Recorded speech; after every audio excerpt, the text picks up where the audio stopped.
What's going on, Analysts? Welcome to another episode of our All About Analysis YouTube channel. In this channel, we interview crime analysis experts, police leaders, and educators. We also feature some software tips from industry experts.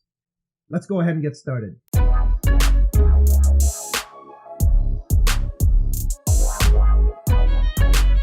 Today's guest is Don Reeby, CEO of Excellence in Analytics and founder of the Rising Genius Transformation Program.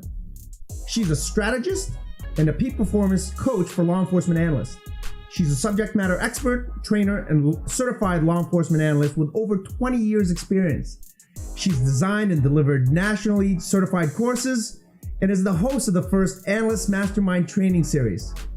Through her work with Excellence in Analytics, focused on achieving lasting work-life harmony, Don has cultivated a reputation as a holistic analyst. Don, thanks for some of your time. Welcome to the channel. Hey, Manny, thank you so much for having me here. Congratulations on your channel, and I'm honored to be a guest here today. Outstanding. Well, let's get started. How did you get into crime analysis?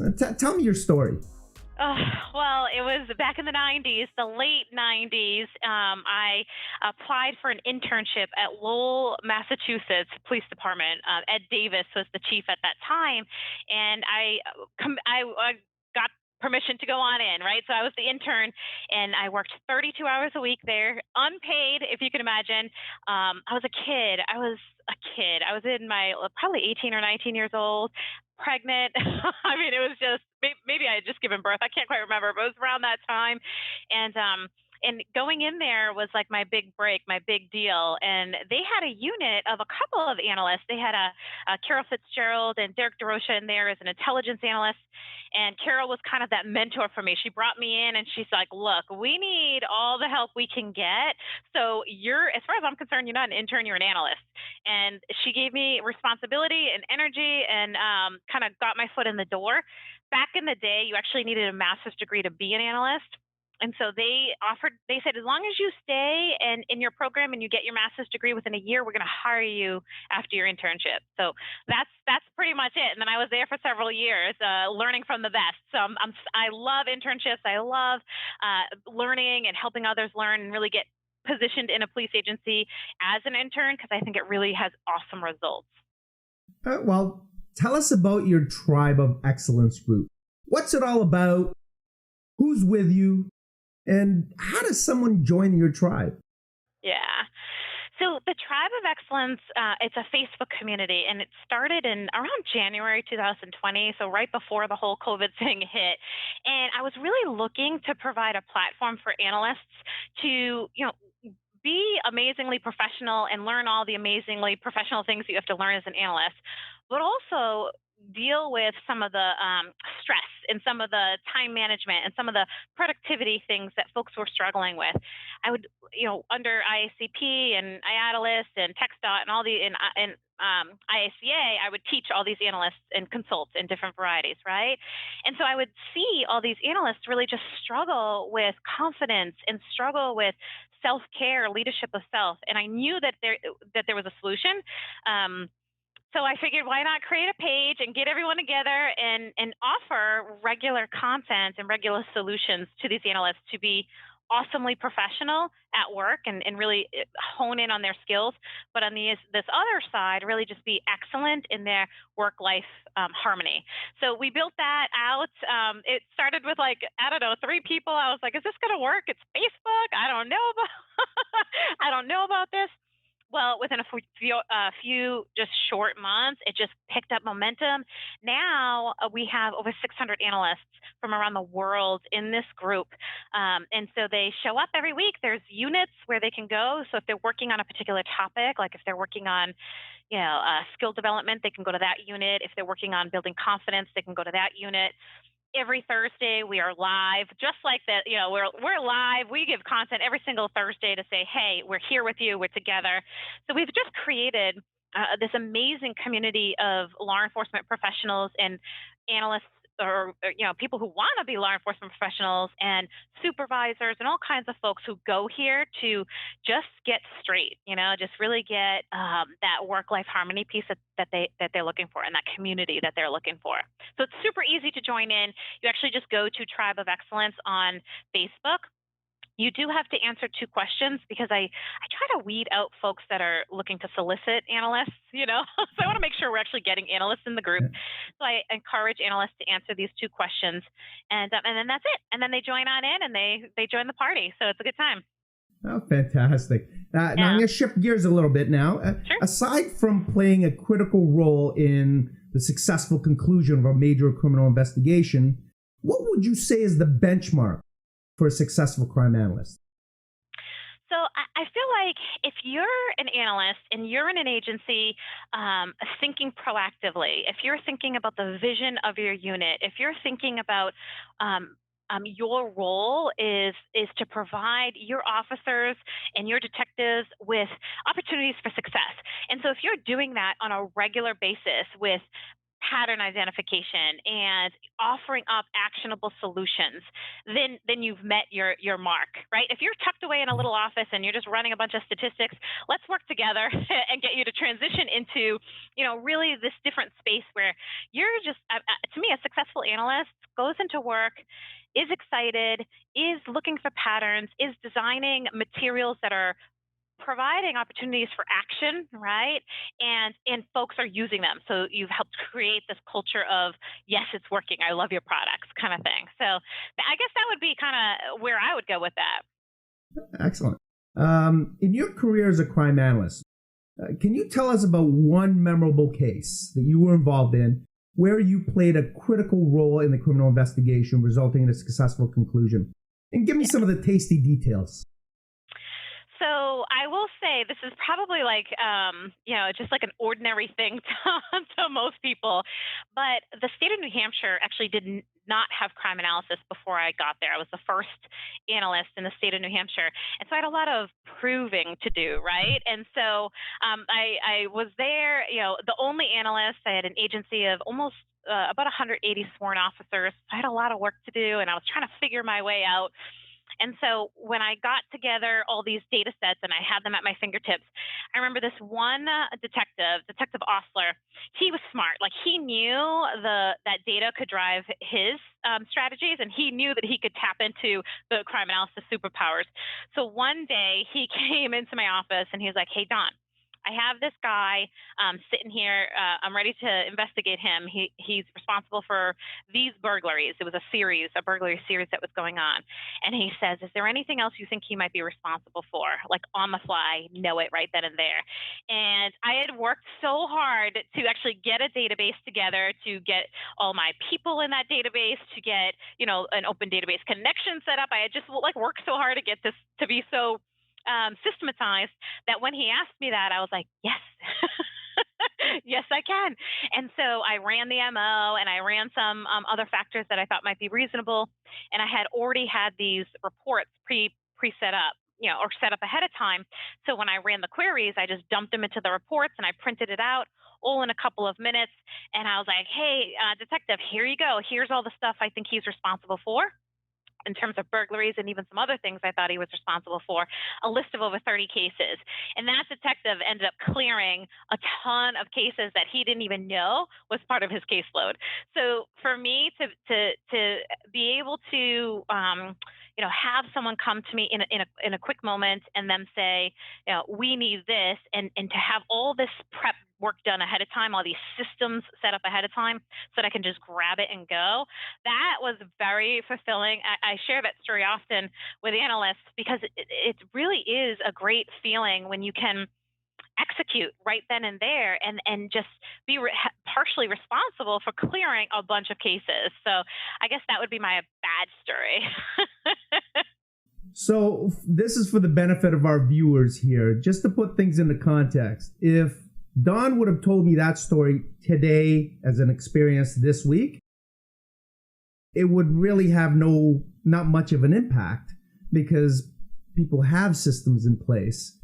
But back in the day, I'm telling you, that is some superstar work to be able to grab something and be able to produce something real time, that was unheard of. And that's the kind of magic that that people saw analysts performing back in the day, because it truly was.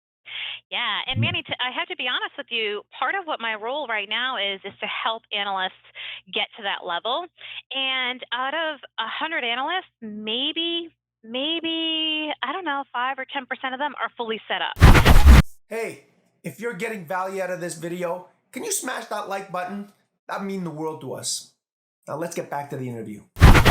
And so we hope that analysts have all these systems in place, but unfortunately, most of the analysts I work with don't have access to their data. They don't have access to pawn information. They don't have access to probation and parole, even now in this day.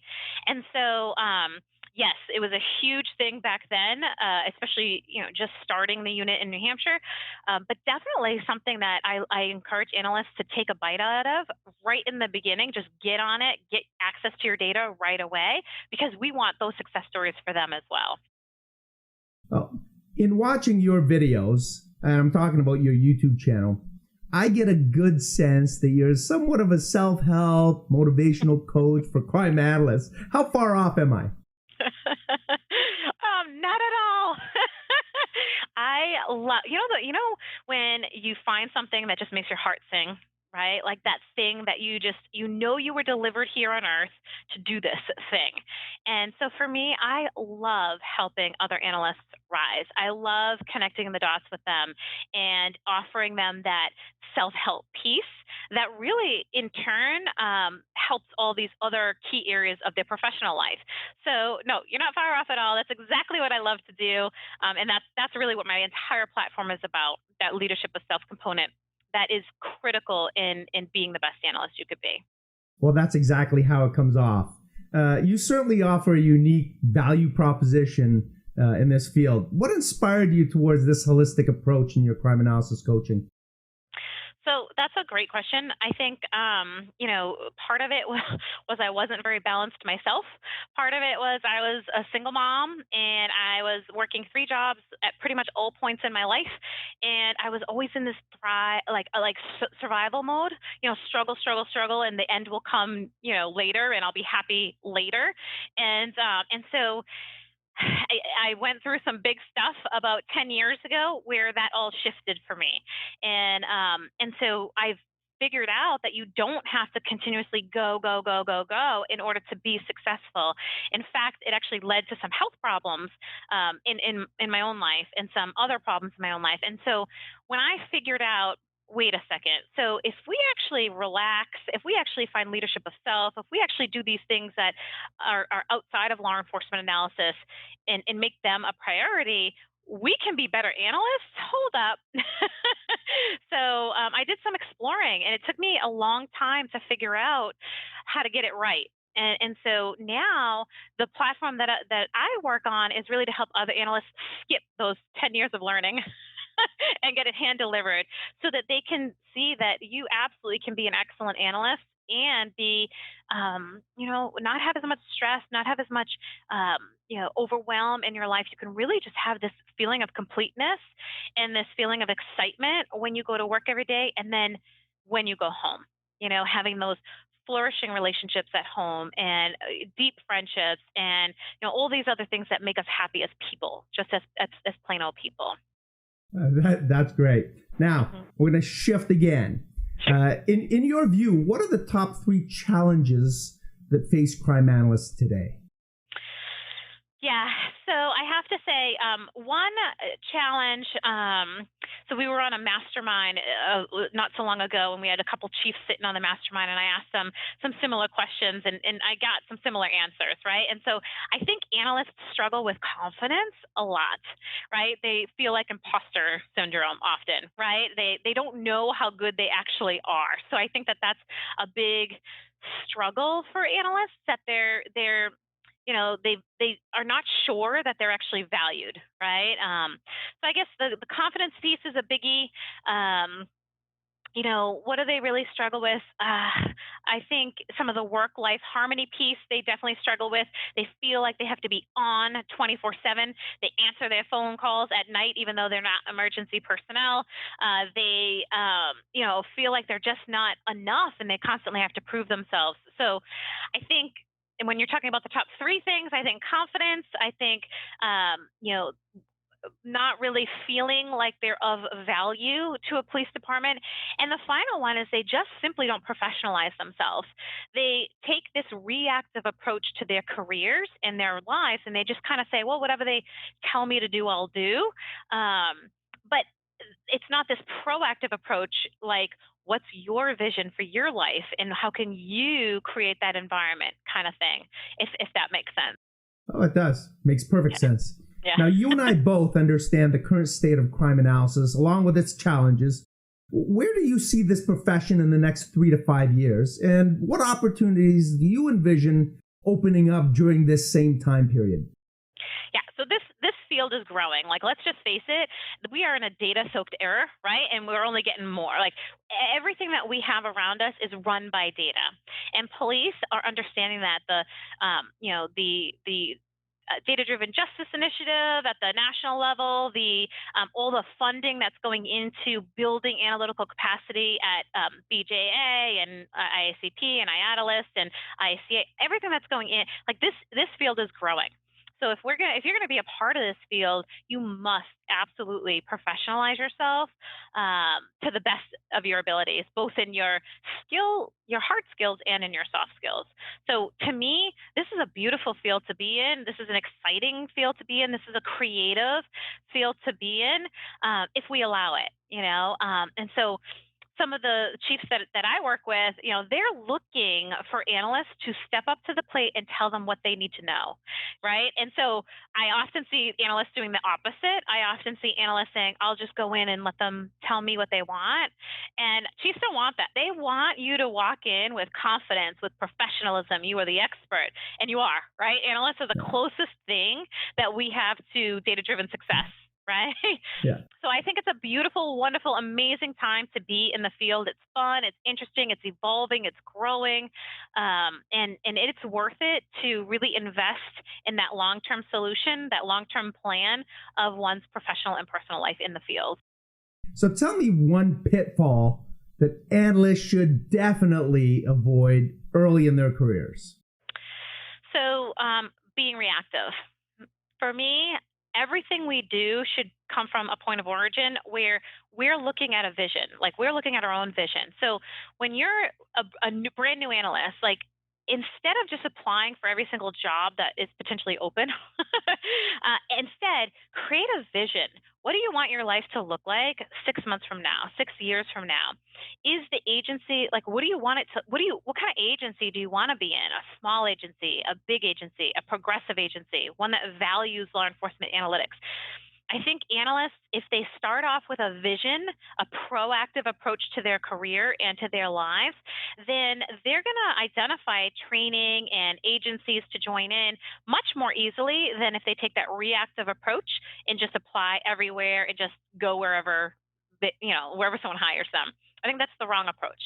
I think the right approach is to spend the time working with a coach, work with someone, create that vision, and then create the action steps that are going to lead to the success of that vision.